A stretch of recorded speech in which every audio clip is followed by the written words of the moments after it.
Bonjour. Alors, dans ce document, je vais vous parler des phases de développement qu'on va utiliser dans ce cours-ci. Donc, un peu, si vous voulez, la méthodologie, en quelque sorte, qu'on va appliquer dans ce cours-ci. Donc,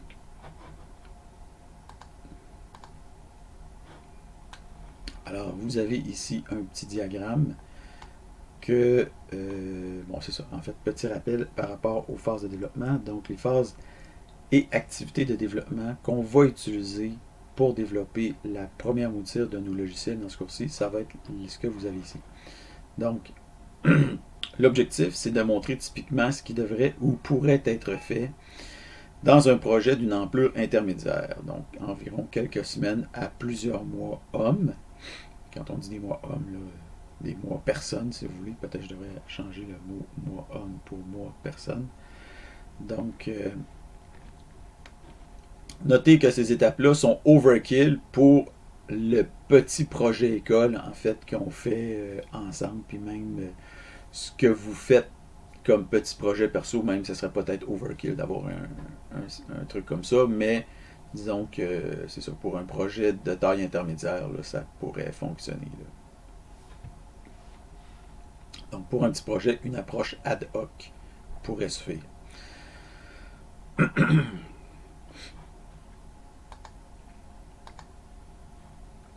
Donc essentiellement, ce qu'on veut faire, c'est faire une gestion agile du projet. Donc toutes ces phases-là, on a l'analyse, on a la conception ici au centre, puis on a l'implémentation ensuite. Donc là, moi, j'arrivais pas ici à faire la boîte ici, puis la boîte ici, puis la boîte ici. Je n'arrivais pas à les faire les trois sans que mon diagramme se désagrège, ce qui est malheureusement une conséquence de plante UML. Donc, idéalement, il convient de choisir dès que possible une méthode de suivi ou de réalisation adaptée au type de projet, par exemple Kanban ou Scrum. De même que les outils qui vont être utilisés pour assurer le suivi du projet, par exemple Azure DevOps ou Atlassian Jira. Donc, pour faire, donc ça ici, c'est ces boîtes-là, ces tâches-là à faire, l'analyse, la conception, l'implémentation. Si on vient ici, ok, donc l'analyse, la conception, l'implémentation et la documentation. Donc, c'est les trois gros secteurs, mais dans chacune de ces phases-là, si vous voulez, il y a des sous-activités qui sont dans les petites bulles qu'on voit ici. Et évidemment, on commence en haut et on termine en bas dans l'implémentation des fonctionnalités. Au départ, on commence par l'analyse système. Donc, essentiellement, dans la phase, c'est ça. En fait, on va découper chacune des phases par après. Mais quoi qu'on en dise par rapport à ces phases-là pour vos activités, il faut faire un suivi du projet. Et aussi, il faut utiliser une méthodologie pour la réalisation de ces tâches-là. Donc, la méthodologie, ça peut être soit Kanban ou Scrum, qui est les deux méthodologies agiles que je préconise, en fait qu'on préconise en général. Donc, Scrum est la méthode agile lourde, puis Kanban est la méthode agile légère. Et ensuite de ça, pour le suivi, on peut faire ça dans un logiciel de suivi comme Azure DevOps, Atlassian Jira, donc qui sont les deux principaux, là, les plus gros en fait, qui sont les plus utilisés. Donc sans plus attendre l'analyse. Donc l'analyse, ça répond aux questions qui et quoi. Donc, l'analyse, c'est un débroussaillage de très haut niveau du logiciel qui vise à déterminer ce qu'il devra faire. Donc, ses exigences dans le jargon. Ce qui distingue l'analyse de la conception, plus haut niveau d'abstraction. L'analyste, c'est-à-dire celui qui procède à l'analyse, pourrait être une personne qui n'a jamais codé de logiciel de sa vie, ou très peu, et ça ne l'empêcherait pas de faire un beau boulot. Donc, en principe, vous n'êtes pas obligé d'être un codeur pour être un analyste. Là, on parle, quand on tombe dans la conception, c'est différent. Mais dans l'analyse, quelqu'un pourrait être un excellent analyste, puis, je veux dire, avoir codé un peu au début de sa carrière peut-être, puis après ça, la personne se spécialise dans l'analyse de logiciels. Donc, la spécification de logiciels. Donc, historiquement, c'était d'ailleurs le cas dans les années 60, 70, 80, où on faisait la distinction entre un analyste d'une part et un programmeur d'autre part. Cette distinction n'est sans doute pas étrangère aussi au fait qu'au début de l'ère informatique, c'était souvent des subalternes, incluant des femmes ou des personnes de couleur, qui programmaient. Donc les analystes, c'était des hommes blancs, et les subalternes, ben, ça pouvait être des hommes blancs, mais ça pouvait être aussi d'autres catégories de personnes. On parle des années 60 ici, ou 50. Okay? Après, majoritairement à partir des années 70 ou 80, la profession s'est masculinisée très rapidement. Mais au départ, la profession de programmeur était quand même moitié-moitié, femmes, hommes environ.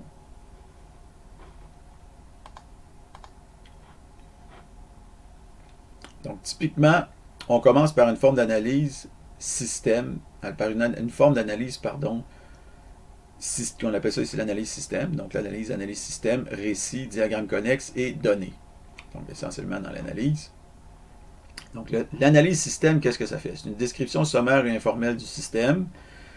Il peut y avoir des discussions avec le client. On identifie les principaux acteurs. Donc, la possible définition de ce qu'on appelle une persona, donc une personne typique utilisatrice. La réalisation d'un diagramme de cas d'utilisation et possiblement la description des cas d'utilisation. La réalisation, le diagramme de séquence, système et ou d'activité. L'analyse globale des processus administratifs potentiels ou existants. L'analyse des systèmes des compétiteurs.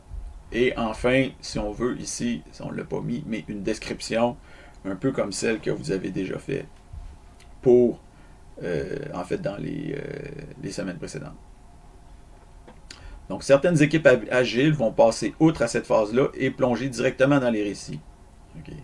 Donc, l'analyse système, normalement, précède les récits, mais il y en a qui vont passer outre à cette phase-là pour aller directement dans les récits. On parle alors, si vous voulez, d'une analyse système informelle ou implicite. Donc, veut pas, les considérations de l'analyse système sont toujours là. On doit toujours se demander quels sont les systèmes existants, comment ils fonctionnent, c'est quoi les systèmes des compétiteurs existants, etc., etc. Okay?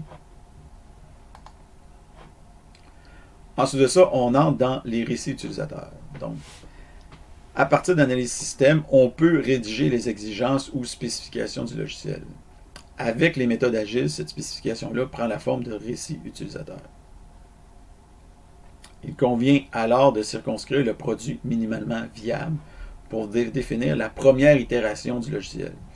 Donc, si le PMV, le produit minimalement viable, est trop gros, on peut viser un objectif plus modeste.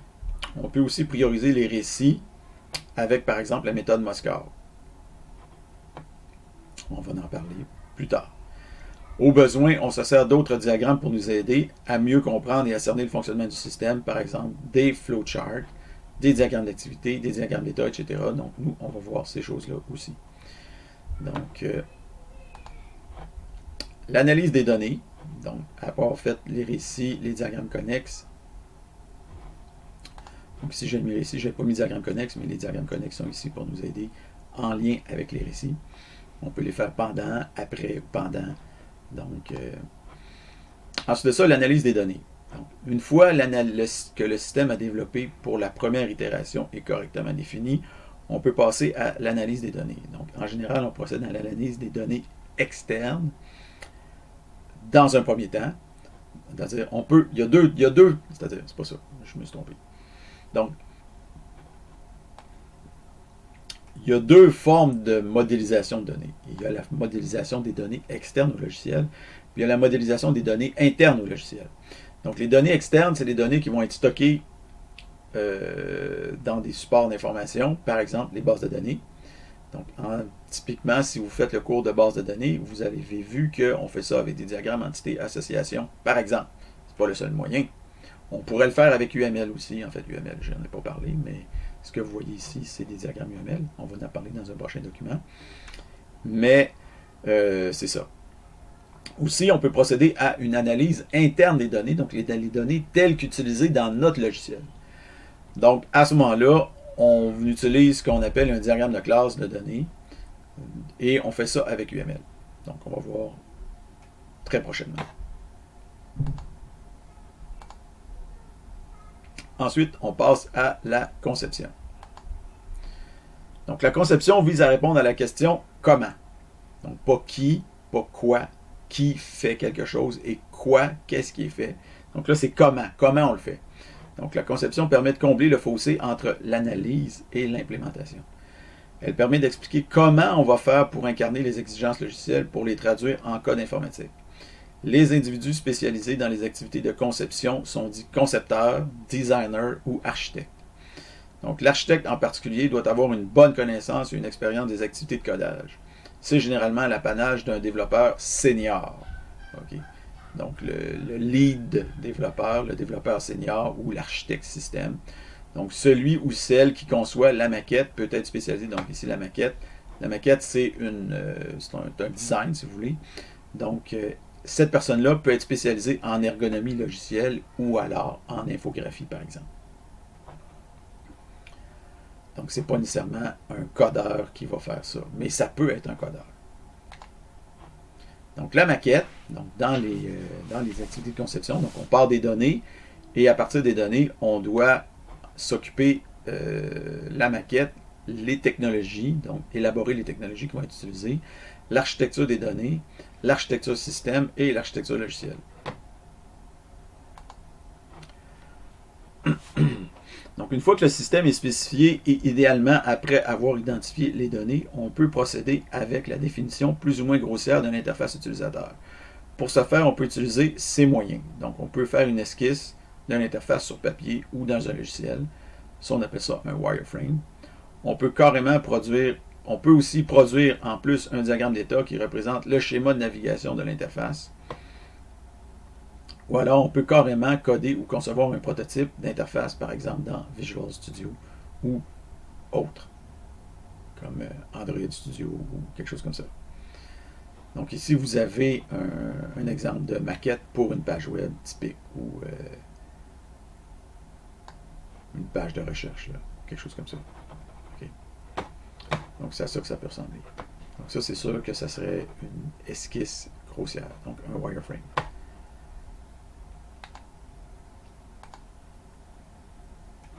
Ensuite, on peut créer aussi un schéma de navigation. Ici, on a un exemple de schéma de navigation pour un site web. Donc, on commence ici.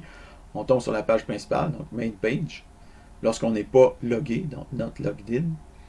Après ça, pouf, si on fait un login, on tombe ici sur la page principale, mais en étant logué. On peut demander de l'aide. On tombe sur la page d'aide.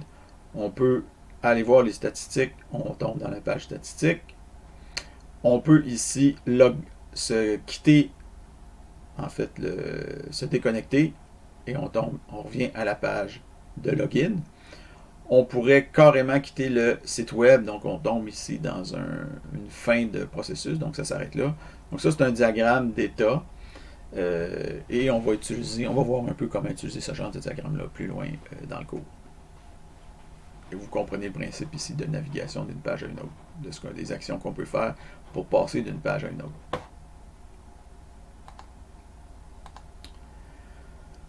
Donc, l'architecture des données, essentiellement, ça c'est dans le domaine des bases de données. Donc, définir l'architecture des données, c'est déterminer la structure avec laquelle les données vont être stockées. Par exemple, dans un contexte de base de données relationnelle, au moment de l'analyse des données, on utilise un diagramme entité-association.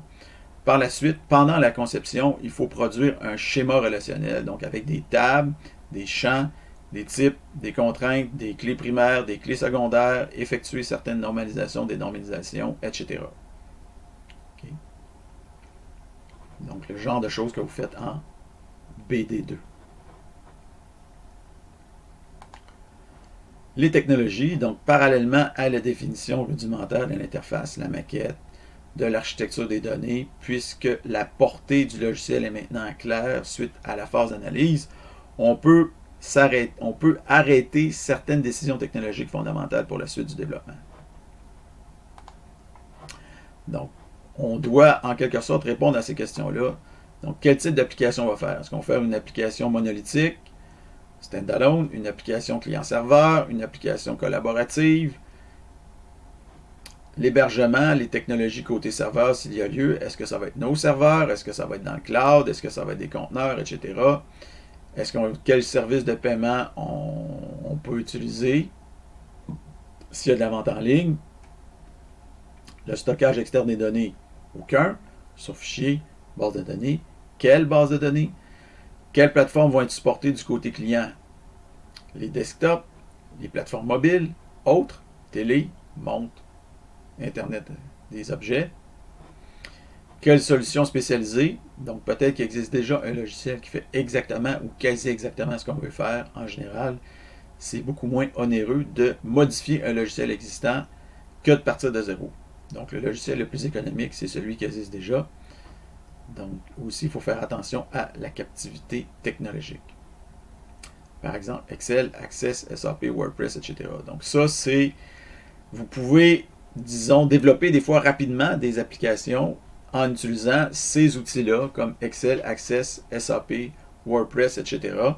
Donc, ça peut vous éviter plusieurs semaines, voire plusieurs mois de travail en utilisant ces outils-là. Bien sûr, ça ne sera peut-être pas exactement ce que vous voulez, mais ça va être proche de ce que vous voulez.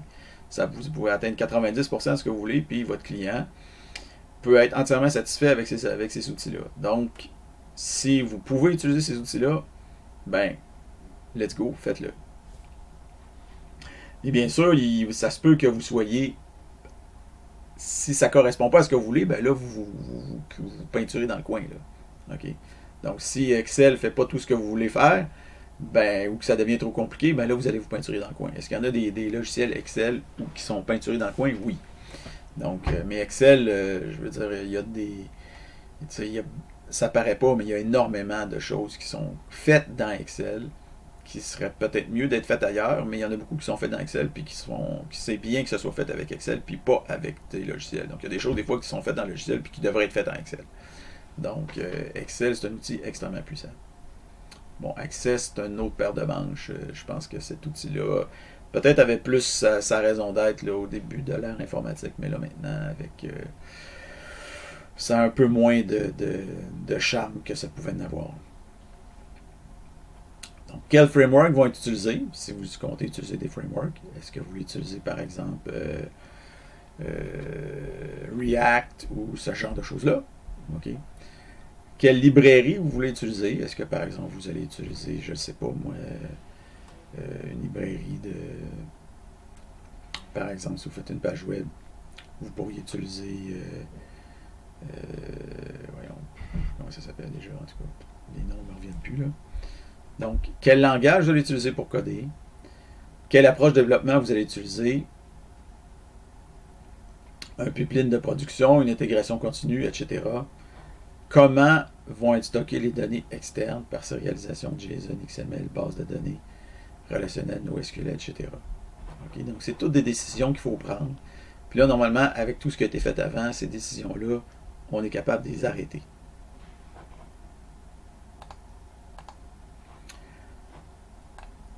Ensuite de ça, l'architecture système, ou si on veut, le déploiement du logiciel. Donc, l'architecture système découpe essentiellement le logiciel en ses principaux sous-systèmes et donne une vue d'ensemble de l'emplacement physique de ces sous-systèmes-là. Donc, le diagramme UML correspondant sont le déploiement et les composantes. Donc, ici, vous avez un diagramme de déploiement et ici, vous avez un diagramme de composantes. Donc, le diagramme de déploiement, on voit qu'on a un desktop, un processus de paiement, un mainframe, une application de serveur, en fait. Et ici, on a le faire, on a le web, si vous voulez. Et on a les utilisateurs, les clients, donc mobile ou PC ou bon, PDA, ça n'existe plus, mais bon, disons c'est un vieux diagramme, là. Mais disons qu'on peut penser à un ordinateur portable ou un appareil mobile ici. Et il y a des bases de données. Donc, on voit, ça, c'est une architecture du système. Et le déploiement, c'est le découpage en différents DLL, si vous voulez, exécutables, ce genre de choses-là. Donc, ici, par exemple, on pourrait supposer qu'on a un module pour gérer les commandes, donc Order Processing, un processus ici de queue des commandes, un processus disons, qui maintient les clients, les infos clients, un processus ici qui gère les commandes, disons, une table ici, un processus qui permet de lire les données dans une table, Donc, etc. Okay? Donc, différents processus, processus, pas nécessairement processus, mais modules, pardon. Ok, je me suis trompé. Ensuite de ça, l'architecture logicielle. Donc, dans cette étape-là, on commence à détailler les fonctions, les méthodes du logiciel. Donc, dans une approche orientée objet, ça se fait essentiellement à l'aide d'un diagramme de classe. Donc, on définit la hiérarchie des classes, les interfaces. Pour apporter des précisions, on peut ajouter d'autres diagrammes depuis l'arsenal UML. Donc, ici, vous avez un exemple de diagramme de classe avec les méthodes. Donc, par exemple, ici, on va avoir l'évolution de différents types de liens entre les différentes choses. Mais bon, une fenêtre, on a deux types de fenêtres. On a des fenêtres console, on a des fenêtres de dialogue. Une fenêtre comprend agrégation des shapes, des formes. Une forme peut être un cercle, un rectangle ou un polygone. Et un cercle est composé de plusieurs points. C'est ça. La fenêtre utilise des événements. La fenêtre, c'est une forme de frame ou de cadre, si vous voulez. Et la fenêtre s'effectue dans disons, un contexte de dessin. Okay. Donc ici, on a différents liens entre les différentes choses. Et là, je vous ai fait un peu de lecture du diagramme, mais c'est ça. Ça, c'est un diagramme de classe. On va voir ça plus loin aussi dans le cours. Implémentation. Donc, une fois la phase de conception terminée, on peut commencer à réaliser concrètement le logiciel, donc à pondre du code. Donc, c'est ce qu'on appelle l'implémentation. Donc, avant de commencer à incarner les fonctionnalités des récits utilisateurs dans le code, il faut toutefois commencer par mettre en place une certaine infrastructure. Donc, vous l'avez ici, infrastructure. Donc, la phase d'implémentation, pour ce qui est de la maquette, ça veut dire coder le GUI de notre logiciel. Pour ce qui est de la BD, ça veut dire coder ou implanter la BD. Donc, créer la base de données pour ce qui est de l'implémentation. Et ici, les fonctionnalités, avant de les implémenter, ben, il faut aussi, disons, avoir une certaine infrastructure qu'il faut mettre en place. Sinon, tout le monde va se placer ses pieds, puis il va y avoir des merge conflicts qui vont disons, se manifester. Donc, l'infrastructure, donc avant de coder les différentes fonctionnalités de l'application, il faut mettre en place l'infrastructure de codage pour assurer une saine collaboration entre les membres de l'équipe de développement. Donc, créer les principaux projets composant le logiciel, installer et mettre en place les librairies, les frameworks, coder les principales interfaces entre les composantes, assurer le versionnage si ce n'est pas déjà fait, donc démarrer le guide. Donc, c'est toutes des choses qu'il faut starter, mettre dans le projet, puis une fois que c'est là, après ça, la job, si on veut, peut partir, peut être délégué en différentes personnes qui vont collaborer ensemble. Mais tout ça, il faut le faire avant de pouvoir starter cette phase-là, si on veut, démarrer cette phase-là. Donc, l'interface utilisateur, donc dès que l'infrastructure logicielle est prête, on peut procéder à la réalisation des bases de l'interface graphique. Donc, ce n'est pas nécessaire de tout faire. Donc, l'ajout ultérieur de nouvelles fonctionnalités viendra certainement modifier ou bonifier cette interface-là. Ce n'est pas non plus nécessaire de connecter immédiatement chaque écran et chaque bouton au modèle, si vous voulez.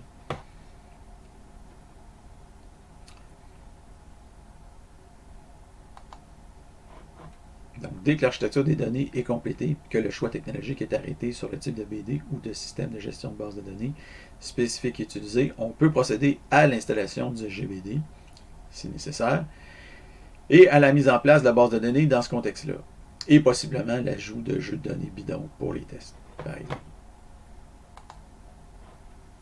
Dès que l'infrastructure est mise en place avec éventuellement le GUI et la BD, alors on est maintenant prêt à commencer à coder les features ou les fonctionnalités du client, c'est-à-dire les différentes fonctionnalités qui vont apporter une valeur ajoutée pour le client.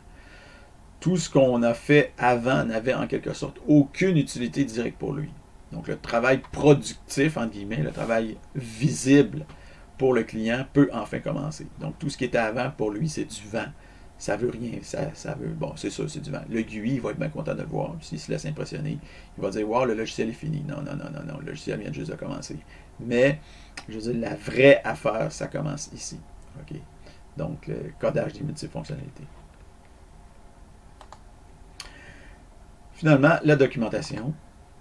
Donc, malgré l'injonction agile du code livrable avant des documents, on ne peut pas complètement se débarrasser de la documentation. Donc, comme le montre le schéma, la documentation occupe une place bien à elle, à part des autres, parce que chaque activité de développement est susceptible de générer sa propre part de documentation. Donc, l'analyse va générer de la documentation, la conception va générer de la documentation, donc, etc. Donc, dans un projet informatique, la documentation, est tout ce qui est écrit ou dessiné, mais qui n'est pas du code proprement dit. Donc, les commentaires dans le code, formels ou informels, les diagrammes, la description du projet, les récits utilisateurs, le manuel d'utilisateur, la page web du projet ou du produit. Donc, le public cible, interne versus externe. Donc, il convient d'abord de distinguer quel est le public cible, des différents types de documentation. Donc, la documentation interne au projet aide l'équipe de développement à faire le suivi du projet. La documentation externe, comme par exemple le manuel d'utilisateur, les how-to, la page web du projet. Donc, la gestion de la documentation interne dépend de plusieurs facteurs. Donc, est-ce qu'on veut faire des documents textuels ou graphiques, brouillonnes ou sérieuses, pour utiliser et jeter, ou alors au long cours. Donc, conseil. Pour ce qui est de la documentation graphique, donc, idéalement, en fait, ça serait préférable d'utiliser la documentation des types texte, si vous voulez, ou des dessins sous forme de texte, par exemple PlantUML, parce que c'est versionnable. Mais les autres aussi sont versionnables, mais versionner du binaire puis versionner du texte, c'est pas la même affaire. Donc avec le texte, on est capable de voir c'est quoi les changements, c'est quoi qui ont été apportés comme modifications avec le temps. Le binaire, c'est remplace un fichier par un autre, fait qu'il n'y a pas vraiment on ne peut pas voir c'est quoi la différence entre avant et après. Pour ce qui est de la documentation jetable, donc un brouillon, c'est parfaitement correct. Donc le mieux, c'est de ne pas officialiser cette documentation-là temporaire, donc de ne pas la versionner ni de l'inclure dans les récits. La documentation au long cours, donc l'éviter autant que possible, mais pas à outrance. Donc se concentrer sur le nécessaire. La forme textuelle, donc versionnable, est nettement préférable. Incorporer explicitement la mise à jour de la documentation dans les récits ou les tâches à faire pour éviter les situations où la doc n'est pas en phase avec l'état actuel du projet. Donc là, on a dit plein de choses là-dedans, mais l'idée ici, là, vous voyez, c'est écrit fin, mais comme si j'avais fini, là, mais l'idée ici, en fait, c'est de vraiment de vous introduire aux, disons, différentes activités qu'on va faire dans les prochaines semaines et de vous mettre en place aussi de mettre en place les phases générales, les différentes activités. Donc, je pense pas qu'on va se rendre à l'implémentation, malheureusement, parce que c'est ça, comme j'ai déjà expliqué dans la nouvelle mouture du cours, il manque un peu de temps pour aller se rendre jusque-là, puis je trouve que c'est l'implémentation, vous allez en faire abondamment dans les cours de projet. Ça fait que je pense que c'est pas nécessaire que vous vous rendiez jusque-là. Puis par contre, l'analyse et conception, peut-être vous allez en faire un peu moins. Donc, ça me permet de mettre l'emphase là-dessus dans ce cours-ci.